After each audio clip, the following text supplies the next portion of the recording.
კეკეს სასწაული, სოსო. ის რაც აქამდე ბელადის სამშობლოშიც არ ვიცოდით. გამოუქვეყნებელი საარქივო მასალები პირველად ჩვენს გადაცემაში. ვინ იყო სტალინის ნამდვილი მამა? მომავალი დიქტატორის სიყვარულისა და მკვლელობების წარმოუდგენელი ისტორიები. მეტსახელებისა და საყვარლების გრძელი სია. წითელი მეფე, ყვითელი აქამდე უცნობი დეტალები და პირადი ცხოვრება. კონსპირაციის მამა, სოსელოს უცნობი ცხოვრება. თანამშრომლობდა თუ არა მომავალი დიქტატორი ოხრანკასთან. კავშირები როტშილდებთან. როგორ გახდა რომანტიკოსი პოეტი და სემინარიელი ბიჭი წითელი მეფე?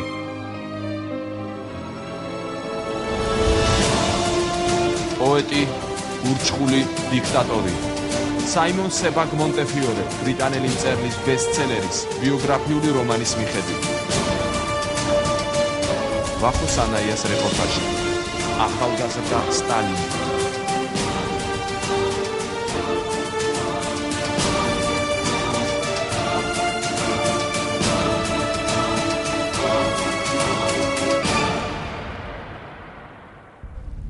გორელი სოსელო, რომანტიკოსი პოეტი, ლენინის მთავარი განგსტერი, უცნობი სტალინი, წითელი მეფე, ჩვენთვის უცნობი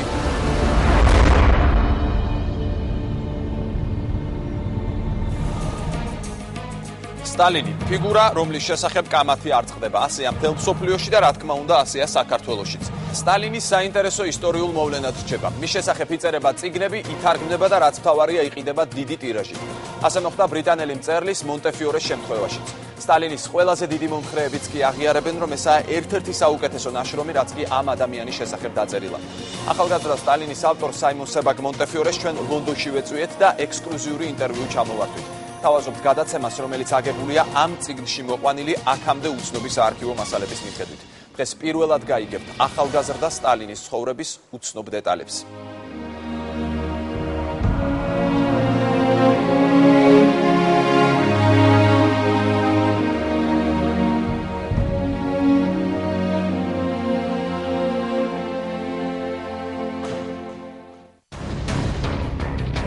საიმონ სებაგ მონტეფიორე წერს. მთელი მე-20 საუკუნის განმავლობაში სტალინის როლი იმ დღის მოვლენებში საეჭვოდ მიაჩნდა. მაგრამ ახლა ძარცვიდან საუკუნის შემდეგ უკვე შესაძლებელია სიმართლის დადგენა. მოსკოვსა და თბილისში არსებული არქივებიდან უკვე ცნობილია თუ როგორ ოსტატურად წარმართა სტალინმა ეს ოპერაცია და რამდენიმე თვის განმავლობაში როგორ ამუშავებდა თავის კაცს ბანკში. მისი ცოლისთვის საშიკო სვანიძის გამოუქვეყნებელ მემუარებში, რომელიც ქართულ არქივებში ინახება, ნათქვამია, რომ სტალინი თვითონაც აღიარებდა ამ ოპერაციის ხელმძღვანელობას. როდესაც ახალგაზრდა სტალინზე დაწერა გადავწყვიტე, მივხვდი, რომ ინფორმაციის წყარო, რომელიც სტალინის ცხოვრების ადრეულ წლებს მოიცავს, ან განადგურებული იყო, ან გადამალული. თან როგორც აღმოჩნდა, ის მასალაც, რაც აქამდე იქნა გამოყენებული, ძირითადად ტროცკისა და მენშევიკების მიერ, ხანდახან არაზუსტი და გაყალბებული იყო. დავიწყე ინფორმაციის ძიება, ძველი წყაროების გადამოწმება. რუსეთში გასაოგნებელ საბჭოთა არქივებს მივაგენი. ჩემთვის მთავარი ისეთი რამის პოვნა იყო, რაც აქამდე არ გამოყენებულა.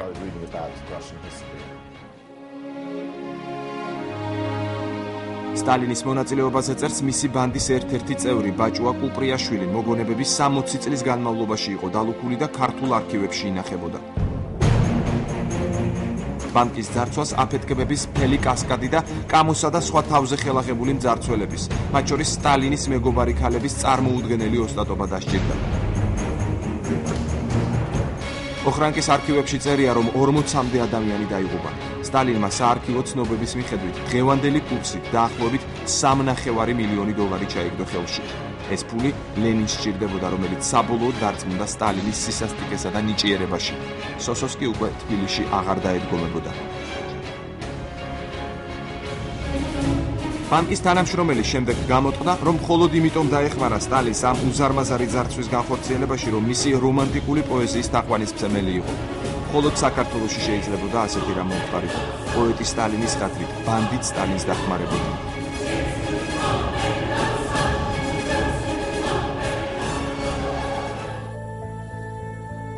ვინ იყო სოსოს ნამდვილი მამა?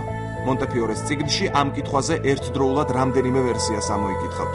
მათ შორის ფანტასტიკურ ჭორებს, რომელიც დიქტატორის მამად აზიის განთქმულ მკვლევარს ბრჟევალსკის ან არც მეტი არც ნაკლები იმპერატორ ალექსანდრე მესამეს ასახელებს, რომელიც თურმე ერთხელ გორს ეწვია და იმ სასახლეში გაჩერდა, სადაც კეკე მსახურობდა.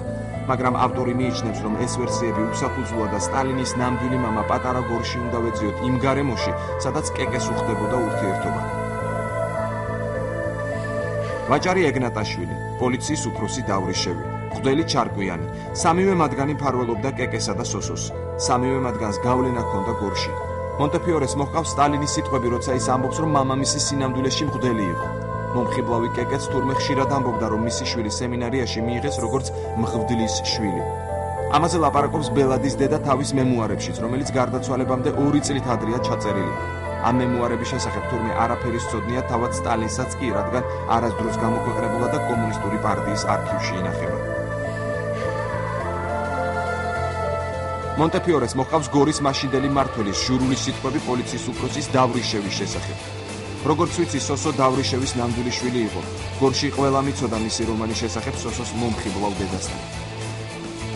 ეკე თქვათ ახალგაზრდობაში, როგორც მრესხავი ქალი, ცდებოდა თუ არა ვინმესთან, ან და თქვათ სიბერეში ლარვენტი ბერიას ცოლს, ქალბატონ ნინას ურჩევდა თუ არა საყვარლებს. ეს არაფრის თქმელი არ არის. ეს არაფერს საზდოს არ აძლევს საზოგადოებას. კეკეს ქმარი ბესო ჯუღაშვილი საშინლად ეჭვიანი იყო. სტალინის მოწინააღმდეგეები ამ ფაქტსაც კარგად იყენებდნენ. ჭორებით ცდილობდნენ სტალინის დამცირებას, მაგრამ ისიც ფაქტია, რომ დიქტატორის ნამდვილი მამის შესახებ გორში და არა მარტო გორში ბევრ საუბრობდნენ.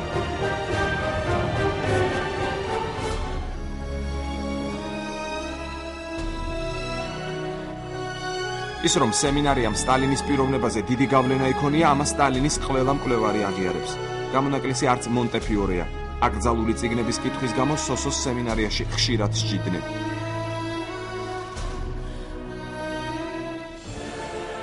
როგორც ჩანს, ჯუღაშვილი ჩაწერილია იაფ ბიბლიოთეკაში და იქიდან მოაქვს წიგნები. მე მას უკვე მივეცი გაფრთხილება ჰიუგოს 1793 წელთან დაკავშირებით. ასისტენტ ინსპექტორი ვოლმუხაროვსკი. სოსოს ვიქტორ ჰიუგოს 1793 წელი და მისი პერსონაჟი რევოლუციონერი მღვდელი მართლაც ყველაზე მეტად მოსწონდა. საარქივო მასალებისა და სემინარიელების მოგონებების მიხედვით ცნობილია, რა წიგნებს კითხულობდა სტალინი მაშინ. ნეკრასოვი, ჩერნიშევსკი, ზოლა, პლატონი, სალტიკოვ-შედრინი, ჩეხოვი, ტოლსტოი. მისი კუმირი გახდა ალექსანდრე ყაზბეგის გმირი კობა, რაც მეტსახელადაც დაირქვა. ამ წიგნში ნაჩვენებია სტალინი არა როგორც ინტელექტუალი, არამედ უბრალოდ განათლებული ადამიანი. მოგახსენებათ, იმ დროს თბილისის სემინარია საკმაოდ კარგ განათლებას იძლეოდა. ისწავლებოდა კლასიკური რუსული ენა და ლიტერატურა, ლათინური, ბერძნული და ასე შემდეგ. დიქტატორი ისტორიის დიდი მოყვარული იყო. დიახ, იყო სტალინი განათლებული პიროვნება, თუმცა გავითვალისწინოთ მისი წარმომავლობაც. ძალადობისკენ მიდრეკილება ნაწილობრივ გარემოზბრალიც იყო. ჩანაწერი სემინარიის ჟურნალიდან. საღამოს 9 საათზე სასადილოში ინსპექტორმა შეამჩნია მოწაფეთა ჯგუფი, რომელთაც ჯუღაშვილი რაღაცას უკითხავდა. მასწავლებლის მიახლოვებისას ჯუღაშვილმა სცადა ფურცლების დამალვა და მხოლოდ დაჟინებული მოთხოვნის შემდეგ აღიარა, რომ აკრძალულ წიგნებს კითხულობდა. კეკე ოცნებობდა მისი შვილი მღვდელი გამხდარიყო, მაგრამ ეს ასე არ მოხდა. სემინარიამ ყველაზე დიდი მარქსისტი გაზარდა. მონტეფიორე თავის წიგნში წერს, სოსომ კარგად ისწავლა რეპრესიული ტაქტიკა, თვალთვალი დასმენა, პირად ცხოვრებაში ჩარევა, გრძნობების მართვა. ეს ტაქტიკა მან კარგად გამოიყენა საბჭოთა კავშირის ტოტალიტარული სისტემის ჩამოყალიბების პროცესში. სტალინის გარდა სემინარიიდან 40-მდე ბიჭი გარიცხეს. სტალინი მათი ბელადი გახდა. სოსომ ამ ჯგუფს დაახლოებით 300-მდე წიგნი მოუმზადა წასაკითხად და გაკვეთილებს უტარებდა. ეს ხდებოდა სოლოლაკში, ერევნის მოედანთან, ნაქირავებ ბინაში. სოსოს ერთ-ერთი თანაშემწე ვარდოიანი იხსენებს, ციტატა საარქივო მასალიდან. სოსო იწვა და წიგნს კითხულობდა. მე კი კამოს რუსულ გრამატიკას ვასწავლიდი, მაგრამ ბიჭს შეზღუდული გონებრივი შესაძლებლობები ჰქონდა და ვერაფრით გამოთქვამდა სიტყვა კამუს. ამის ნაცვლად ამბობდა კამოს. სტალინმა მოთმინება დაკარგა და წამოხდა, მაგრამ მერე გაეცინა და უთხრა: კამო კი არა, კამუ, დაიხსომე ბიჭო. მეტსახელების გამოგონებელმა სტალინმა სიმონს კამო შეარქვა და ტერპეტროსიანს ეს სახელი ცხოვრების ბოლომდე შერჩა.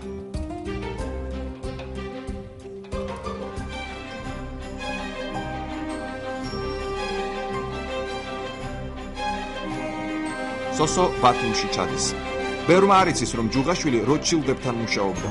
მონტეფიორე წერს, როტშილდების ფრანგულ ებრაულ დინასტიას, რომელიც ინტერნაციონალური კაპიტალიზმის ძალაუფლებასა და კოსმოპოლიტიზმს განასახიერებდა, წარმოდგენაც არ ჰქონდა, რომ ინტერნაციონალური მარქსიზმის მამამთავარი აიყვანა სამუშაოდ.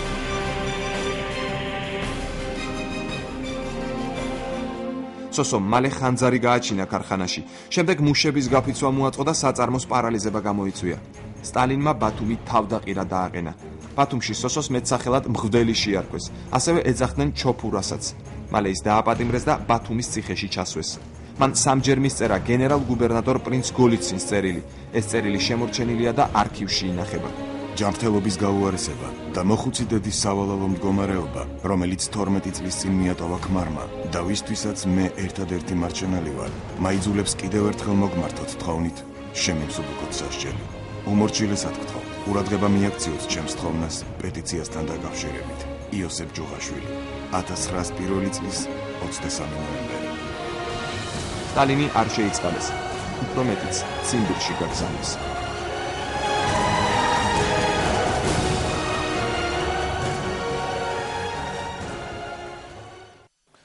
მონტეფიორეს წიგნის შესახებ ბევრი რამ დაიწერა. გთავაზობთ რამდენიმე შეფასებას.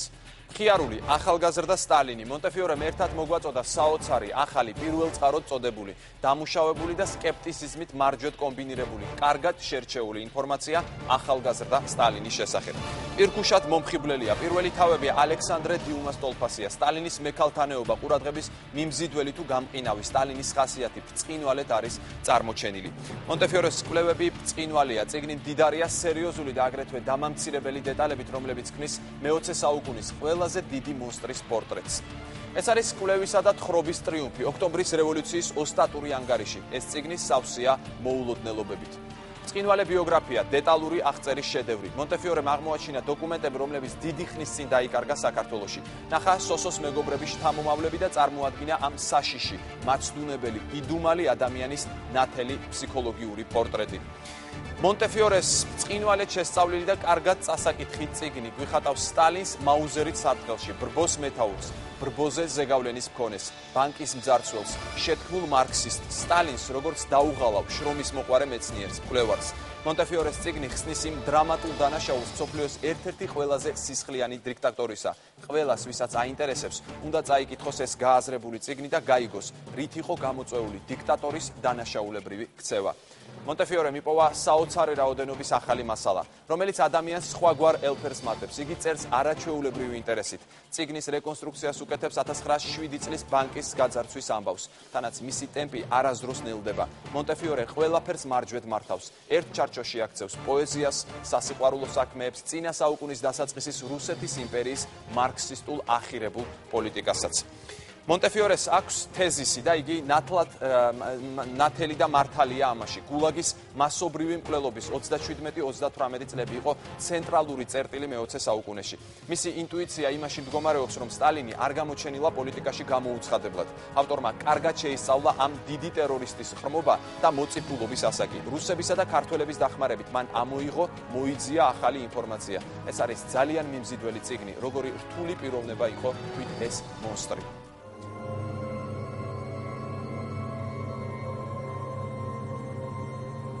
მონტეფიორემ მოიძია და წიგნში შეიტანა კეკესა და სტალინის მიმოწერა. ოღონდ ეს უფრო გვიანდელი პერიოდია. დედა, ვიცი რომ იმედგაცრუებული ხარ ჩემით, მაგრამ რა ვქნა?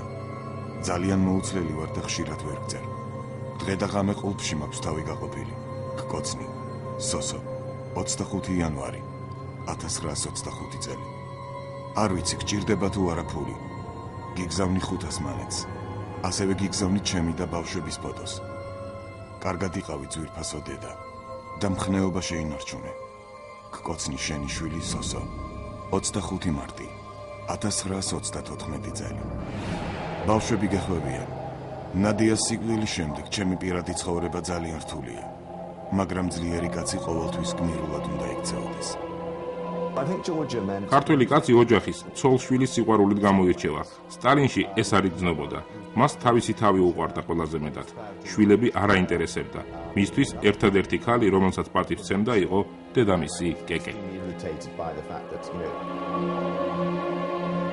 კეკეს დასაფლავებას სტალინი არ დასწრებია.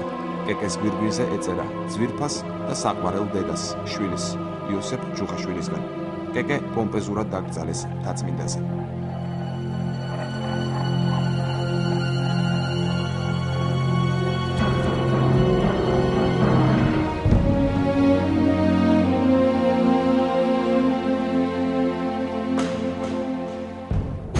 სტალინი მუდმივად ემალებოდა ოხრანკას. მას უამრავი მეტსახელი ჰქონდა, გამუდმებით უთვალთვალებდნენ, მაგრამ მიუხედავად ამისა არსებობს ვერსია, რომლის მიხედვით სტალინი მეფის საიდუმლო პოლიციასთან თანამშრომლობდა. მაშინ ბევრი ბოლშევიკი იქცეოდა ასე, ბევრი იყო პარტიის რიგებში შეგზავნილი. ასეთი იყო მაგალითად რომან მალინოვსკი, რომელიც პარტიის ნამდვილ ვარსკვლავად ითვლებოდა და დიდი ნდობით სარგებლობდა. სინამდვილეში კი საარქივო მასალებიდან გამოირკვა, რომ ოხრანკის ჯაშუში იყო. რაც შეეხება სტალინს, სტალინი მისთვის არასასურველი ამხანაგების მისამართებს აძლევდა ჟანდარმებს, იგონებდა ერთ-ერთი სოციალ-დემოკრატი. ბევრი ფიქრობდა, რომ სტალინი მასში გახდა მთავარი დამსმენი. ეს ხდებოდა იმის პარალელურად, როცა თავად მოღალატეებს სიკვდილით უსწორდებოდა. ფართო საზოგადოებისთვის უცნობია, რომ მისთვის პარტიული სასამართლოს მოწყობაც კი გადაწყვიტეს, მაგრამ ის არ შედგა.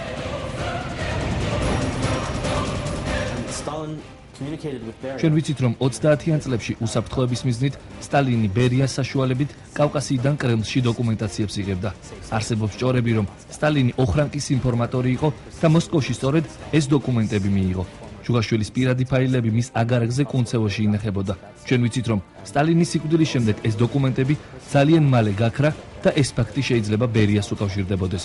არ არის გამორიცხული, რომ 900-იანი წლების ოხრანკის დოკუმენტები სტალინის შესახებ თბილისის არქივში აღმოჩნდეს. საიმონ სებაგ მონტეფიორე მიმუშავა ოხრანკის გადარჩენილ საარქივო მასალაზეც, მაგრამ სხვა უამრავი ისტორიკოსისა და ჟურნალისტის მსგავსად იქ ვერ აღმოაჩინა სტალინის ჯაშუშობის რაიმე დამამტკიცებელი მასალა. მაგრამ წიგნში ახსენებს ეგრეთ წოდებულ ერემინის წერილს. ეს წერილი 1920 წელს დაიწერა და მხოლოდ 1950-იან წლებში ბელადის გარდაცვალების შემდეგ გამოქვეყნდა. ამ წერილის მიხედვით მტკიცდება, თითქოს სტალინი ოხრანკის ჯაშუში იყო. თავად პოლკოვნიკი ერემინი წერილის ავტორი 1908 წლიდან ხელმძღვანელობდა საიდუმლო პოლიციის თბილისის განყოფილებას. ძნელი სათქმელია, რამდენად სანდუა ეს წერილი. მით უფრო ის გამოქვეყნდა უკვე ხრუშჩოვის მმართველობის დროს, როცა დიდი ანტისტალინური კამპანია იყო გაჩაღებული.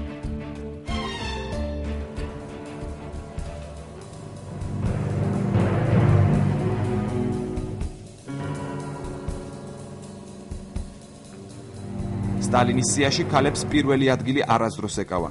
პირველ ადგილზე ყოველთვის რევოლუცია და ძალაუფლებისკენ სწრაფვა იყო, მაგრამ ბევრი საყვარელი ჰყავდა, ძირითადად გადასახლებაში ყოფნის დროს. მონტეფიორეს წიგნში მოცემულია ილუსტრირებული მასალა სტალინის ქალებზე. ვთავაზობთ რამდენიმე მათგანის ფოტოებს მონტეფიორეს კომენტარებით.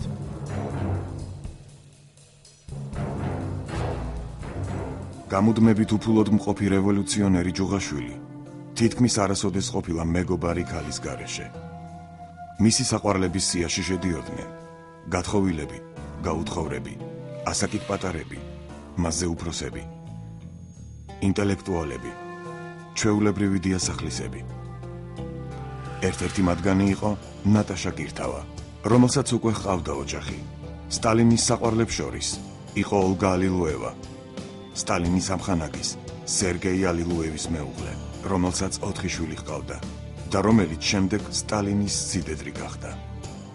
კატოს დაკრძალვის დღეს სტალინი თან ჩახვა ცოლს და მესაფლავეებმა ძლივს ამოათრიეს. სტალინს უყვარდა ცოლი. ის ყოველთვის სიხარულით იხსენებდა მას. თუმცა კატოს გარდაცვალებიდან მალევე გააბა რომანი ალვასი თალაკვაძესთან. შემდეგ კი ცნობილ ბოლშევიკთან, ლუდმილა სტალთან. სტალინს გადასახლებაში სასიყვარულო ურთიერთობა ჰქონდა მცირეწლოვან პელაგიასთან, რომელსაც ოხრანკის აგენტები კოპწიად მოიხსენიებდნენ. ქალებთან ამგვარ ურთიერთობას სტალინი თავისი მიზნებისთვის იყენებდა. მეტი დამაჯერებლობისთვის ის კოპწიას მოსიყვარულე წყვილების სურათებით გაფორმებულ ღია ბარათებს უგზავნიდა. სტალინი ღია ბარათებს უგზავნიდა თავის მეორე საყვარელს, ტატიანა სუხოვასაც. 1950-იან წლებში გადაღებულ ფოტოზე მარია კუზაკოვა ასაკოვანია. მის გვერდით არიან მისი შვილი კონსტანტინე და შვილიშვილი. მარია კუზაკოვა სტალინის დიასახლისი იყო მისი ციმბირში ერთ-ერთი გადასახლებისას. სტალინი ლამაზი და განათლებული მუსიკოსის ტატიანა სლავატინსკაიას ბინაში იმალებოდა. მაგრამ ვიღაცამ გასცა და სტალინმა ძლივს დააღწია თავი პოლიციას. ტატიანა საკმაოდ თავისუფალი ქალი იყო. სტალინს მასთან რომანი ჰქონდა. 1914 წელს მან რომანი გააბა 13 წლის გოგონასთან, ლიდია პერეპრიგინასთან და უკანონო შვილიც შეეძინა მასთან. ქვემოთ სწორედ შუახნის ლიდია და მათი უკანონო შვილის ალექსანდრეს ფოტოებია მოცემული. ვერა შვაიცერი სპანდარიანის საყვარელი იყო. სპანდარიანის სიკვდილის შემდეგ მას სტალინთან ჰქონდა რომანი. ცარიზმის დასრულების შემდეგ ის და სტალინი ერთად გაემგზავრნენ პეტროგრადში.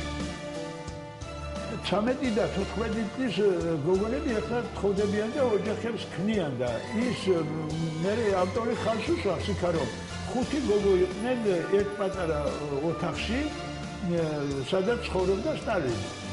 ხო და სულიად ბუნებრივია რომ ისეთ მოძრავ და ისეთ ჯანმრთელდა, ისეთ უშიშარ და გამდედავ კაცს როგორც სტალინი იყო, რა თქმა უნდა ეს მოკლული არ ექნებოდა მას ეს ტოლვა, მამაკაცური ტოლვა და თუ მას რამე რომანი ექნებოდა თქვათ ლამაზ გოგონასთან მე მაშინ ცუც არაფერს არ ვხედავ. წმინდა ასე ვთქვათ რომანის ასე ვთქვათ ელემენტია ალბათ ავტორის აზრით სტალინისათვის იმ თვისებების მიწერა რომელიც რეალურად ცნობილია მეტნაკლებად ბერიას შემთხვევაში ანუ სტალინი მექალთანეს თემა რაც ალბათ უფრო მონტეფიორის ექსკლუზივია ფანტაზიების თვალსაზრისით იმიტომ რომ ეს არსად არ დასტურდება პირიქით მისი პათოლოგიური ასკეზა რაღაცა უცნაური ეს არის ალბათ მრავალი კვლევის საგანი სტალინის გულისხმობ.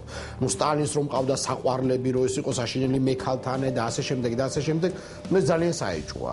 ეს არსად არ დასტურდება. მონტეფიორეს წიგნში მოხდა კიდევ ბევრი საინტერესო ეპიზოდი სტალინის ცხოვრებიდან. მისი ახალგაზრდობის წლები პირობითად მაშინ თავდება, როცა რუსეთში რევოლუცია მოვიდა. ახალგაზრდა სტალინის ცოდნა მნიშვნელოვანია შემდგომი დროის სტალინის ბოროტების უკეთ გასაგებად.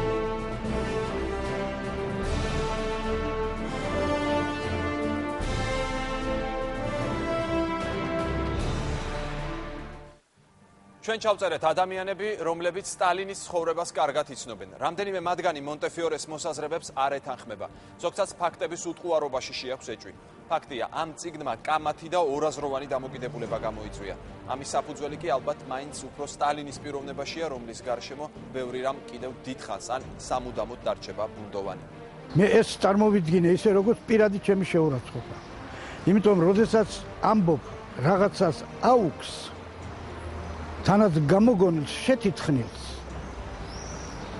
იმ დოკუმენტების უგულველყოფით, რომლებიც სინამდვილეში არსებობენ. მე თქვენ წავიკითხე ეს წიგნი და პირადადაც საინტერესო მომეჩვენა. იმიტომ რომ ჩვენში ძალიან ბევრია წიგნები სტალინზე, სადაც მოყოლილია სტალინის ბიოგრაფია, მოთხრობილია გარკვეული ფაქტები და მოვლენები, მაგრამ არ ჩანს ძალიან კარგად სტალინის პორტრეტი. და ჩემი აზრით ეს არის წიგნი, რომელიც ამ ხრივ გამოირჩევა. ეს არის, ასე ვთქვათ, არა უბრალოდ სტალინის ბიოგრაფია, არამედ ბიოგრაფიული რომანი სტალინის შესახებ. ვერ იტყვი რომ ეს რასაც მონტეფიორე წერს 100%-იანად ასე იყო და იქ არის მთელი ემოციური მომენტები სტალინის პიროვნებასთან დაკავშირებით, ეს თქო მისი ფანტაზიის ნაყოფიცა, როგორც ეს იყო უხუცესა ბიოგრაფიული რომანი იწერება, იქ წერლის სიმპათიები, ანტიპათიები, საერთოდ დამოკიდებულება არის ძალზედ სუბიექტური ამ აღწერილი პიროვნების მიმართ და შესაბამისად მონტეფიორე რა თქმა უნდა შეეცადა რომ ის მთავარი ხაზი, რაც სტალინის პიროვნებასთან დაკავშირებით არსებობს დასავლურ ცნობიერებაში, ეს არის ის რომ ის იყო ნეგატიური, რა თქმა უნდა, ადამიანი, ნეგატიური პოლიტიკოსი, სახელმწიფო მოღვაწე, რომელმაც ზარმაზარი მასშტაბების კრიმინალური საშინელებები ჩაიდინა. ეს არის მონტეფიორის სტალინი.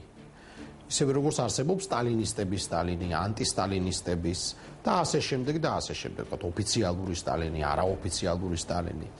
და აი ამ ბევრი სტალინიდან ძალიან რთულია რომ ერთ წიგნში შეაკოწიწო ერთი სტალინი, იმდენად მრავალფეროვანია.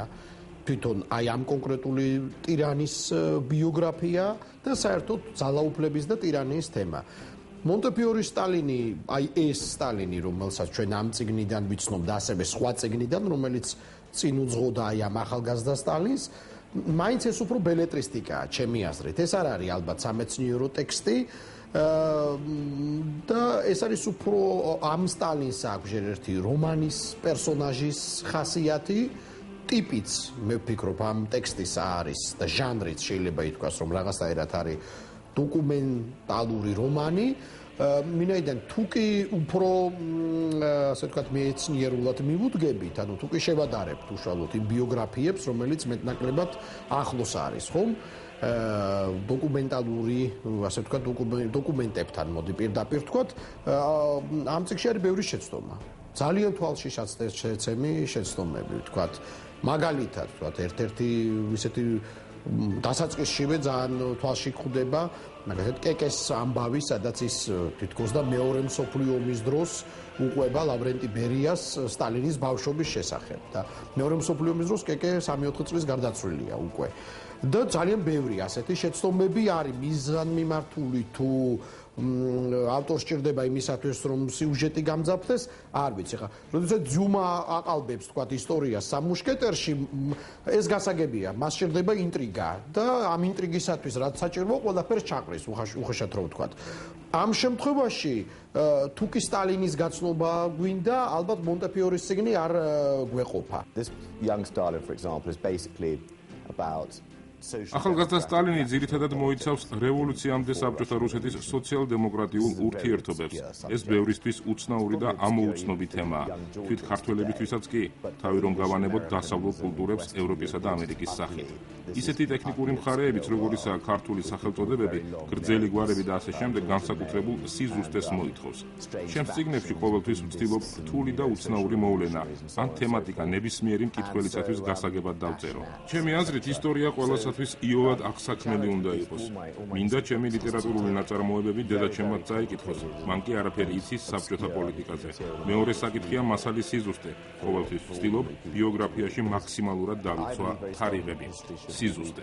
მოვლენები და სახელწოდებები არქივებში არსებულ მასალას ემთხვეოდეს, ასე რომ ჩემი აზრით ყველაზე დიდი გამოწვევა, რასაც შეიძლება ისტორიკოსი და მწერალი წააწყდეს, ესენია.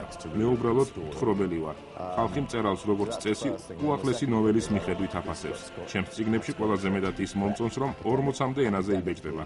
ამას წინათ ხორვატიასა და ლიტვაში ვიყავი ახალგაზრდა სტალინის პრეზენტაციაზე. მომავალ წელს ქართულად კიდევ ერთი წიგნი გამოვა. ვინ არის საიმონ სებაგ მონტეფიორე, ბრიტანელი მწერლის მცირე ბიოგრაფიული მონაცემი და მისი წიგნები. საიმონ სებაგ მონტეფიორე, ინგლისელი ისტორიკოსი, ჟურნალისტი და მწერალი, რუსეთის ისტორიის სპეციალისტი. სებაგ მონტეფიორემ განათლება ჯერ ლუდგროვის სკოლაში, შემდეგ კი კემბრიჯის უნივერსიტეტის კოლეჯში მიიღო.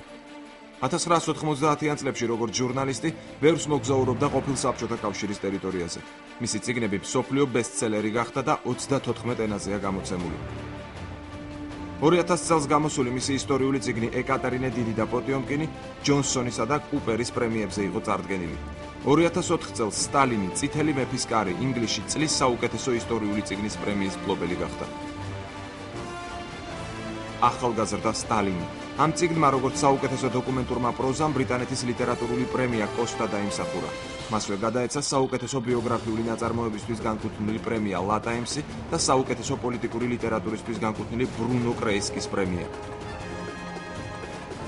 დღეს ახალგაზრდა სტალინის ეკრანიზაციაზე მუშაობს მირამაქს ფილმზი და რაბი ფილმზი, რომლებსაც ნაწარმოებზე საავტორო უფლება აქვს შეძენილი. ახალი ნოველა საშენკა 14 ენაზე გამოიცა. მისი მომავალი ისტორიული წიგნი იერუსალიმი, ბიოგრაფია ახლო აღმოსავლეთის უახლეს ისტორიას ეხება. ამჟამად სებაგ მონტეფიორე ცხოვრობს ლონდონში მეუღლესთან, ნოველის სანტა მონტეფიორესა და 2 შვილთან ერთად. დარწმუნებული ვარ, ერთ დღეს ახალგაზრდა სტალინი ფილმად გამოვა. ასეთ რამეს დრო სჭირდება. დაიწერა კარგი სცენარი და გადაღებების გეგმაშია. საინტერესო გუნდი შეიკრიბა ამ პროექტის გარშემო. ამას წინათ იყო საუბარი ძირითადი გადაღებების ქართულ ენაზე წარმოებაზე. ძალიან საინტერესო იქნება რუსთაველის მოედანი, რომ გადასაღებ მოედნად გვექცია. ბანკის დაყაჩაღების სცენა, რომელიც წიგნის დასაწყისში აღწერილი, ხომ სწორედ ამ მოედანზე მოხდა. მე აღმასრულებელი პროდიუსერი ვარ და ყოველთვის მიზეს ვეძებ საქართველოს ვესტუმრო. შემდეგი ვიზიტი მაისში მაქვს დაგეგმილი წიგნის ბაზრობასთან დაკავშირებით. თან ჩემი წიგნის პრეზენტაცია იქნება. განვაგრძობთ გადაცემა სტუმართან ერთად, ჩვენი სტუმარია მწერალი დათო ტურაშვილი. მოგესალმებით დათო, დიდი მადლობა გადაცემაში სტუმრობისთვის. პირველი შთაბეჭდილება, რაც წიგნის წაკითხვის შემდეგ დაგჭირა. ამ მონტეფიორის წიგნს გულისხმობთ რა საკვირველია, ძალიან საინტერესო წიგნია, თუმცა სხვა შორის ძალიან ბევრი შეცდომაა, რომელიც ალბათ რამდენიმე მიზეზის გამო განპირობებულია შეცდომები. ერთი არის რაღაც ფაქტობრივი შეცდომები, ეს არ ვიცი რატო დაემართა ავტორს, ძალიან უცნაური შეცდომები, მარტივი ასე ვთქვათ. მეორე არის ადამიანი ავტორის შეცდომა, რომელიც ალბათ ძალიან ობიექტური იყო და ძნელი იყო ამ შეცდომებს რომ გაქცეოდა. ეს საიმონ მონტეფიორე, იმიტომ რომ არ არის ქართველი, ასე ვთქვათ, მისთვის საბჭოთა სივრცე, საბჭოთა ისტორია არ არის მშობლიური ისტორია. ხა ჩვენთვისაც არ არის, მაგრამ ჩვენ ყოველ შემთხვევაში ასე გვიზრდებოდით. ის სხვა სამყაროში გაზრდილი ადამიანია და პირველივე გვერდებიდან იგრძნობა ეს. ვისურვებდი, რომ ქართველი მკვლევარები ყავდეს სტალინის ბიოგრაფიას, იმიტომ რომ დაზღვეული უფრო მეტად იქნება ამ შემთხვევაში აი ცოტა ლაფსუსებისაგან, რომელიც აქვს მონტეფიორეს. აი ქართველ მკვლევარებზე მინდა გითხოთ, არ იწერება დღეს, თქვა, აი თუნდაც ასეთი წიგნები სტალინზე. ხო, რატომ? აი ამის მიზეზი რა არის? იცით რა, სხვა შორის აი ორნაირი ტიპის დამოკიდებულება არსებობს ისტორიკოსების ძირითად ნაწილს გვინდა ყველას არ გვინდა, ბუნებრივია. ეს არის ორივე უკიდურესობა, ან საშინელი ფანატიკური დამოკიდებულება, რომელიც 10-იანი წლების მანძილზე არსებობდა სტალინის მიმართ და იქ შესაბამისად იქნებოდა წიგნები, სადაც ის იყო კაი არა როგორც პიროვნება, არამედ როგორც იდეალი, შესაბამისად უამრავი ხარვეზით და მეორე უკიდურესობა, როცა საბჭოთა კავშირში დგებოდა ხოლმე ჟამი, ნებადართული ჟამი მისი გინების და მისი ლანძღვის, ამის საპირისპირო, სადაც ის იყო მიწასთან გასწორებული, დაგმობილი და ასე შემდეგ. ანუ მე ვფიქრობ, რომ ჩვენთვის ქართველებისთვის მნიშვნელოვანი იქნება, რომ ქართველმა ავტორებმა, ისტორიკოსებმა, მკვლევარებმა დაიწყონ ასეთი წიგნებზე მუშაობა, ისუათი გამონაკლისის გარდა არ არსებობს ნამდვილად, რომ ეს იყოს არა, თქვათ, პირადი სუბიექტური, თქვათ, დამოკიდებულება, ამ დამოკიდებულების შედეგი ამ წიგნში, არამედ შეფასება აი მთელი მისი მოღვაწეობის, თქვათ, მისი კვლევა, მისი ბიოგრაფიის საქმიანობის და ასე შემდეგ. თქვენ არ გაგჩენიათ სურვილი, რომ სტალინზე რაღაც არა, მე არ გამშენია ასეთი სურვილი პირიქით. მე ვცდილობდი, მე პირიქით, მაქსიმალურად მინდა რომ დავივიწყო.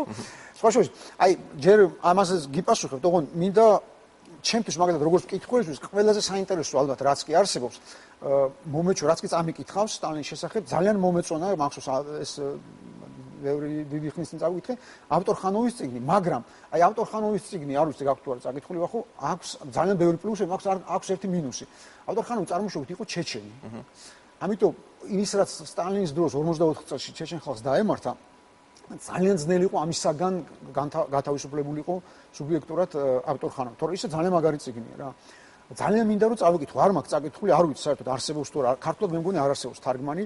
ასად ვერ რომელსაც ახსენეს მონტეფიორე, ეს იგივე ყურბან საიდია, რომელიც არის ავტორი მსოფლიო ბესტსელერის ალიდა ნინო. აი ამ კაცის წიგნი, ეს არის პირველი ბიოგრაფია სხვათა შორის სტალინის. პირველი, ვინც დაიწყო წერა იმ პერიოდში, როცა ბაქოში მოღვაწეობდა სტალინი, ისიც იქ იზრდებოდა, ასე ვთქვათ, ახალგაზრდა იყო, მაგრამ როგორც ჩანს შეხება ჰქონდა, ან იმ წრეს, რომელთან სადაც ის იზრდებოდა, ან უშუალოდ, ან ბევრი მასალები ჰქონდა. ერთი მხრივ მონტეფიორეს შემთხვევაში, ასე ვთქვათ, ის მომენტია, რომ ის არის უცხოელი და კარგად შეიძლება ვერ გაისეგრძე გან რას ნიშნავს სტალინი, ხო? მეორე მხრივ, აი თუნდაც ჩეჩენი ავტორი ან ქართველი, როდესაც დაწერს სტალინზე წიგნს, აქ შეიძლება სუბიექტურობა იყოს. მაშინ ვინ უნდა დაწეროს? აი მონტეფიორეს წიგნში ზუსტად ეს იგრძნობა რა, რომ ის ამას მისი მიერ აღწერილი სივრცე, სადაც სტალინი იწყებდა მოღვაწეობას, აზრდას და ასე შემდეგ, არის ძალიან შორიდან დანახული. ანუ ის ამას ვერ გრძნობს ამ სივრცეს, გესმის უბრალოდ ინფორმაცია, ბევრი ინფორმაციულად კი ფლობს ამ სივრცეს, მაგრამ ის სხვაგან არის გაზრდილი, ხო გეუბნით, ეს ძალიან ძელი, ეს არის განზრახ შესწავლილი. თქოში ამ წიგნის რო კითხავ, მაშინაც გამახსენდა ბერნარდო ბერტოლუჩი, როცა იღებდა ფილმს ქვია პატარა ბუდა, შეიძლება გინახავს. და ჩავიდა სპეციალურად დარამსალაში, ჩიოთ ინდოეთში, სადაც არის რეზიდენცია დალაი ლამასი, თენზი გიაცოსი, ეს არის მე-14 დალაი ლამა ბუდისტურ ისა ლამაისტურ ბუდიზმში და უთხრა ასეთ რამე კითხა უბრალოდ, აი მე ვაპირებ ფილმის გადაღებას, რომელსაც ქვია ერქმევა პატარა ბუდა და ხო არ არის რამე პრობლემა, აი თქვა თქვენზე დიდი ის მიმართო. ხო და დალაი ლამა ძალიან ჭკვიანი კაცი, სხვა შორის მისი წიგნები ძალიან საინტერესო არ არის ქართულად თარგმნილი სამწუხაროდ. და დალაი ლამა მუთხრა რომ შენ მაგაზე არ იდარდო, იმიტომ რომ პატარა ბუდაო ნებისმიერ ჩვენთაგანში ცხოვრობსო და აი სულ მახსენდება ხოლმე რა რომ ის პატარა სტალინი ხო ჩვენ როგორ საუნა დადგეს ხოლმე ხო ის პერიოდულად დგება ჩვენს სახელმწიფოში რაღაც პერიოდი რომ მაქსიმუმად აძაგებენ სტალინის. მე გაივლის რაღაც უფრო ლოიალური დამოუკიდებლობის პერიოდი და ასე შემდეგ. რამდენი არ უნდა წამოვიდეს ეს დრო ჩვენში აი ვაკვირდები ჩვენი ხალხის, ჩვენი მოქალაქეების უმრავლესობაში პატარა სტალინს სუცხოვს. სულ გესმის და მე მაგას ვფიქრობ რომ თავარი იმ პატარა სტალინის გათავისუფლება, თორე დიდ სტალინს და ძეგლებთან ჭიდაობა არაფერს არ მოგვიტანს რეალურში. აი ძეგლებზე პატარა სტალინი აი აგერ არის უმრავლესობაში ჩვენში. მე ამას ყოველფეხის ნაბიჯზე ვხედავ, გესმის? ამას სუგზნობ რა, ჩვენს ქმედებაში, ჩვენს ცხოვრების წესში, ჩვენს ხელისუფლებაში, ჩვენს ოპოზიციაში, გესმის? ჩვენს საზოგადოებაში, ნებისმიერ ჩვენთაგანში. ეს არის პრობლემა. აი ძეგლის საკითხი შეეხეთ და მინდა რომ აი თქვენი დამოკიდებულება გვითხრათ ცოტა ხნის წინ აიღეს სტალინის ძეგლი გორის ცენტრიდან. ამით რამე ეტაპი დამთავრდა სტალინთან დაკავშირებით საქართველოში თუ არც არაფერი არ დამთავრებულა? არ სხვა შორის ახლა მე ვფიქრობ რომ ამით არაფერი ეტაპი არ დაამთავრდა, უბრალოდ მე გამიკვირდა რამდენიმე რამე. ძალიან გამიკვირდა რომ მაგალითად გორში 10 წლების მანძილზე ალბათ 1000 ტონა ღვინო აქვს დალეული სტალინის სადაგზე. ის ხალხი საწავიდა ერთმა კაცმა როგორ არ გამოხატა პროტესტი, ეს ამას მე დღემდე ვერაფერს ვერ ხვდები. მეორეც ისა მე ხო გეუბნებით რომ მე ჩემთვის ის პედესტალი დატოვეს, ეს ძალიან არ მომწონს, იმიტომ რომ სანამ პედესტალი იქნება და მხოლოდ ძეგლებს ჩამოვაგდეთ, იმ პედესტალზე სულ იქნება საერთაშორისო სხვები შეხვდნენ. ეს მე ძალიან არ მომწონს და მე მესამე და შეიძლება მთავარი რომ რამდენი ძეგლისაგანაც ჩვენ არ უნდა გავთავისუფლდეთ, რამდენი ძეგლისაგანაც არ უნდა გავთავისუფლდეთ. ჩვენ თავი პრობლემა მაინც არის ცნობიერება, გესმის? ამისაგან უნდა გავთავრე, ეგ არის. თუ გვინდა შედეგზე ვიღებ, ამიტომ რომ ეკითხები რა ეტაპი ჩემთვის მაშინ იქნება მნიშვნელოვანი, თუ ის შედეგის მომტანი იქნება, გესმის და ეს არ არის მარტივი, ეხლა მე როგორც არ უნდა მოვიდო შენ და ჩვენ ყველამ არ არის ადვილი რომ ამ ცნობიერებისაგან იმპერიალისტებისაგან მარტივად გავთავისუფლდეთ და სწრაფად. ეს საკმაოდ ძნელია, იმიტომ რომ ეს პოსტსაბჭოური ცნობიერება, ჩვენ პოსტსაბჭოთა საზოგადოება ვართ, არც ავართ საზოგადოება, ქვეყანა ვართ პოსტსაბჭოური. სადაც ამ ეს მენტალური ისა პრობლემები, დაბრკოლებები იმისაკენ რომ მართლა თავისუფალი დემოკრატიული და თანამედროვე სახელმწიფო შევქმნათ, ამისაგან სწრაფად ვერ გავთავისუფლდეთ. ეს დაბრკოლებები კიდე კარგი ხანს გვექნება რა. დათო, კიდე ერთი შეკითხვა, ეს ეხება სტალინის პირად ურთიერთობებს, მის მეგობრებს და ასევე საყვარლებს. სხვა სტალინის დანარჩენ ბიოგრაფიებში ეს ასეთი აღწერა, ასეთი მრავალფეროვნება მისი პირადი ცხოვრებისა, თქვათ იმ ქალებისა, რომელთანაც ჰქონდა მას ურთიერთობები, არსად არ შემხვედრია მანამდე რა. შეიძლება სხვაგან სხვა შორის თვითონ ეს მონტეფიორი ხსნის ამას, რომ მე როცა ის გახდა ლიდერი საბჭოთა სახელმწიფოში, ცდილობდა რომ ეს ყველაფერი მის ისტორიებში, მის ბიოგრაფიაში არ მოხვედრილიყო. მარტივ მაგალითს მოგიყვან, სანამ საყვარლებზე გადავა 2003 წლის ვარდები ეგრეთ წოდებული ვარდების რევოლუციაში მეც ჩემს მეგობრებთან და ძალიან აქტიურად ვიღებ მომწონს, ამიტომ ყველა დეტალი მახსოვს და აი არა მხოლოდ ის ვიცი, რაც გარეთ ხდებოდა, არამედ სხვა შორის კულისებშიც და ერთი წლის თავზე გადაიღეს ფილმი, დოკუმენტური სატელევიზიო ფილმი იყო ამ ვარდების რევოლუციის შესახებ. რო უყურე ფილმს, აი გაოგნებული ვიყავ, იმდენად შეცვლილი იყო რა, თვითონ პერსონაჟი, სულ სხვა ხალხი იყიდა მონაწილეობა, სულ სხვა ხალხის დამსახურებას ლებოდა. გადავირი ერთ წელიწადში ჩვენს თვალწინ. და მე კი მივხვდი, ახლა წარმოიდი ეს ხდება 2004 წელს მოხდა და წამოვიდა 1917 წელს და 20-იან წლებში ეს ხო ძალიან რეალური და შესაძლებელი. რა შეეხება საყვარლებს. ეს იყო ისინი, რომელსაც ხდებოდა გადასახლებებში. ახლა წარმოვიდგინეთ, სადღაც ტუნდრაში და ტაიგაში და ციმბირში, სადაც მარტო იმის ხმურის ხმა ისმის და სულ ღამია, რა უნდა აკეთო? ახლა 5 წელი უნდა გიწევს ისა ჯდომა. იქიდან ვერსად ვერ მიდიხარ. ხო, და სხვა შორის ამას არ მალავს მონტეფიორი. კი, თქვენ სამომში ისე იყო გეგონება, იმაში ყავდა ბევრი საყვარლები, მაგრამ ბევრი საყვარლები იქ ყავდა. ხო. სიამოვნებაში საყვარლები კი არ ყავდა. ეს იყო ადამიანები, რომელთანაც თანაარსებობის და თანაცხოვრების არ შემთხვევაში უბრალოდ მოკვდებოდა. ეს ესენი იყვნენ იძულებითი საყვარლები, შეგვიძლია ასე. რასაკვირველია ისა, ვახო, რასაკვირველია. მე ძალაუფლებას კომპლექსი, რომელიც მან შეგვიძლია, ეს იმდენად გრანდიოზული იყო. ეს 20 მილიონი კაცია სტალინის დროს დახვრეტილი, წარმოიდგინე. 20 მილიონი ადამიანს დახვრეტავ, ეხლა როგორ შეიძლება ძალაუფლების გარდა სხვა უფრო ასეთივე მნიშვნელობის რაღაცა ვნება არსებობდა შენ, ხო გესმის? რაც შეეხება ბერია. ერთხელ ეს მე პირადად მოსვლილი მაქვს ჩვენი გენერალური რეჟისორისგან ბატონ რობერტ სტურაზან პირადად მაქვს მოსმენილი გარდაცვალებიდან რამდენიმე ხნით ადრე შეხვდა ბერიას მეუღლეს ლავრენტი ბერიას მეუღლეს რომელიც უკრაინაში ცხოვრობდა აი ბოლო წლები იყო მის ეს იყო ალბათ 25 წლის წინანდელი ამბავი მაშინ ცოცხალი იყო და რაღაც ეს შეხვდნენ რაღაც წვეულებაზე და რო გათამამდა ვისკი რომ მიირთვა ბატონმა რობერტმა მე რეკითხა ეს აი ეს თუ მართალიაო რომ ამდენი ხალი ყავდა ბერიას ამდენი საყვარელი და იმ მეუღლემ იმის რა ქვია გეგეჭკორი იყო თუ არ ვცდები ნინა გეგეჭკორი ხო აბსოლუტურად გენიალური რამე უპასუხა აი წარმოუდგენელი რა შეიძლება მე მას კი არ ვამბობ, რომ ჩემი ქმარი იყო მორალური სიწმინდის განსახილება და მე არ მიღალატებდაო. მაგის თქმა კი არ მინდაო. მაგიტო კი არ მჯერაო და იმიტომ კი არა რომ მორალურად მდგრადი იყო. იმიტომ რომ ღამე არ ჩაგვიგდია, რაც მე გავყევი მაგას. იმდენჯერ მქონდა ურთიერთობა, კიდეს ან ფიზიკურად როგორ ასწრებდა, ან დროსაც პოულობდა, ეგ მიკრის და მაგიტო არ მჯერა, თორე ის კი არა არ მიღალატებდა. ასეთი სულად გენიალური პასუხია. რატო იწევს ასეთ დიდ ყურადღებას, თუნდაც დასავლეთში, სადაც ეს წიგნი ძალიან დიდი ტირაჟით გაიყიდა. ხო, ვიცი, ეს წიგნი ბესტსელერი იყო, ბუნებრივია, ხა ახალგაზრდა სტალინი მარტო სათაური საკმაოდ საკმარისია სულად, იმიტომ რომ სტალინი იყო ადამიანი, რომელიც მართავდა თითქმის 30 წლის, 3 წლის მანძილზე ყველაზე დიდ სახელმწიფოს დედამიწაზე. რახან ამაზე მიდგა საქმე, ის ადამიანები, ვინც ახლა მე არ ვიცი სად გაქრენ, ეგ ზოიღებ და ის ხალხი, რომელსაც ფანატიურად უყვარდა და მეც მიგზნია და ალბათ ყველას შეხვედრიან ასეთი ადამიანები საქართველოში. ნუ უბრალოდ თაობაში, ხა ახალ თაობაში ნაკლებად, მაგრამ რომელსაც გულწრფელად უყვარდა, ხა ბაბუაჩიმა 11 წელი გაატარა ბანაკებში, ციმბირში და ყველა ჯიბეში სტალინის ფოტო ედო რო დაბრუნდა იქიდან, რა ქვია, გადაირია, ბებიაჩები ცხონებული, მაგრამ რას ვამბობ, იცი ვახო რომ ასე ეს ამის ახსნაც შემიძლია რა, არა გამართლება, მაგრამ ახსნა, იმიტომ რომ უამრავი ახსნა აქვს სხვათა შორის ამას, რომ ადამიანები, რომელსაც არ უცხოვრიათ თავის სახელმწიფოში, რომელიც არ ყოფილა თანამედროვე, მათ რასაკვირველია ყველაზე მეტად თავის სახელმწიფოებას, თავის თვითყოფადობას, თავის იდენტიფიკაციას ახდენენ ყველაზე ცნობილ, ყველაზე სახელოვან და გამოჩენილ ქართველთან. და ასეთი ყველაზე სახელოვანი მთელი საქართველოს ისტორიის მანძილზე, ყველაზე ცნობილი და გამოჩენილი ქართველი არის სტალინი. ხო გესმის, ამას ამ თვალსაზრისით, თუნდაც ცნობადობის თვალსაზრისით, სხვა ქართველი წარმოშობით ქართველი ვერ შეიძლება ბუნებრივ. ამიტომ სანამ ეს ასე იქნება, საქართველოს იქნებიან ადამიანები, რომლებსაც სიამოვნებით დალევენ მის სადღეღმროს, ეს არ არის პრობლემა. მაგას ვიძახი, რომ პრობლემა არის ჩვენ არჩევანში. მარტო ძეგლისაგან კი არ გავთავისუფლდეთ. მენტალურად გავთავისუფლდეთ, ხო გესმის, მართლა წავიდეთ თავისუფალი და თანამედროვე სამყაროსთან. ეს ევროპა მაგალითად, რომელიც არ არის ჩემი ახიება, არის ყველაზე ძველი არჩევანი, რაც კი ყველაზე ჭკვიან ქართველებს გაუკეთებიათ ვახტანგ გორგასლიდან მოყოლებული.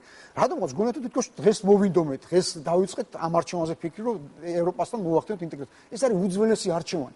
ამამდე, აი ამ არჩევანამდე ქართველები მივიდნენ საუკუნეების მანძილზე და სულ გზნობ, რომ აქ არის შიში. რომ აი ევროპაში ინტეგრაციის შემთხვევაში ხო არ დავკარგავთ ჩვენს თვითყოფადობას, ჩვენს ტრადიციებს, ჩვენს თვისებებს და ასე შემდეგ. ანუ იმ ფასეულობებს, რომელიც საუკუნეების მანძილზე მოვიტანეთ და რითიც ჩვენ სულ ამაყობდით და სიმბოლოში პირიქით არის.